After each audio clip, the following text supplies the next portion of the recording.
This is the Canon RF 85mm 1.2 lens from Canon. This is one of the best lenses I have probably ever used. A little bit of background, I have always leaned towards zoom lenses. I use the 70-200 for 90% of my portrait shoots. I use the 28-70, 24-70, 24 to 105. I've always used zoom lenses only because it gives you more range. For some reason, when I take pictures with this thing, I am always satisfied with the photos that I get. So I'm gonna go out today and I'm gonna shoot with this thing and I'm gonna tell you the pros and cons, what I like and don't like about this lens. And we're gonna find out if this really is the holy grail of lenses. Let's go.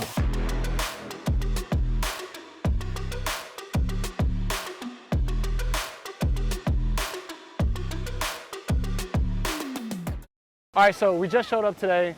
I've got China here, hey guys, who you guys have seen before. Like I said, I'll have her Instagram handle down below. But yeah, we're about to get some good shots, so follow along. let's go.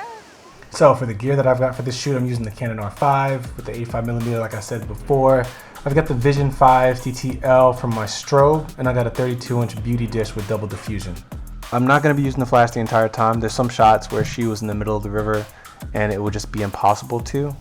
So you'll get to see what it looks like using off-camera flash and some of them without using off-camera flash. And we're gonna be doing two different outfits. So the thing about shooting at 85 is that you're gonna get a flattering perspective on your subject. If you guys watch other YouTube videos or follow other photographers, you'll likely see them using like a 105 or lenses that typically go even further than 85mm. And the reason is because when you're at that focal length, it's gonna compress the facial features, the features of your subject, in order for them to look more proportional and less distorted, which overall makes them look more flattering. You also have a little bit more versatility, so you're able to do a number of different portrait styles with the 85mm, right? If you wanna do headshots, it's great for headshots.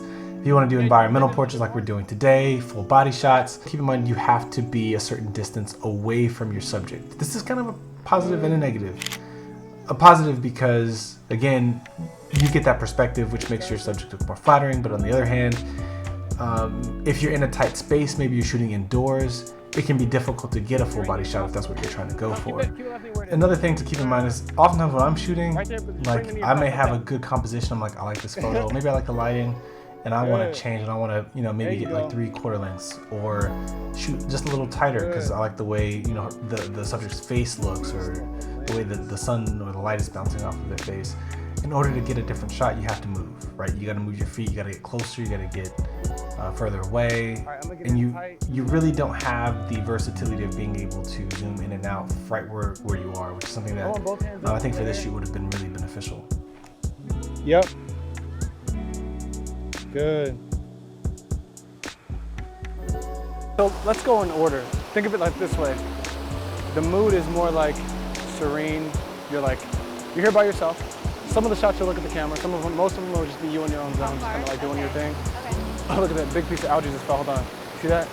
How nice is that? Yummy. Anyway. I don't want to be in there. Wait. Stay standing. Oh, no. Yeah, let's move slower through the story. Yeah?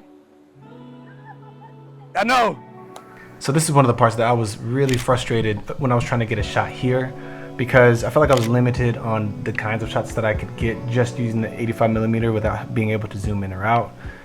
But when I got back to the studio, I was impressed because I looked at the photos and I was like, oh, this is great. Like, I'm glad that I stuck with the 85 and used it because I think it made me stretch my creativity as far as what kind of shots I could get. I had to move my feet, had to move around to get creative, and then also, again, some of the things that I mentioned before, there's no distortion. The bow, I mean, you got 1.2, you get a really wide open aperture and still have pretty sharp photos. I don't know, I'm pretty impressed.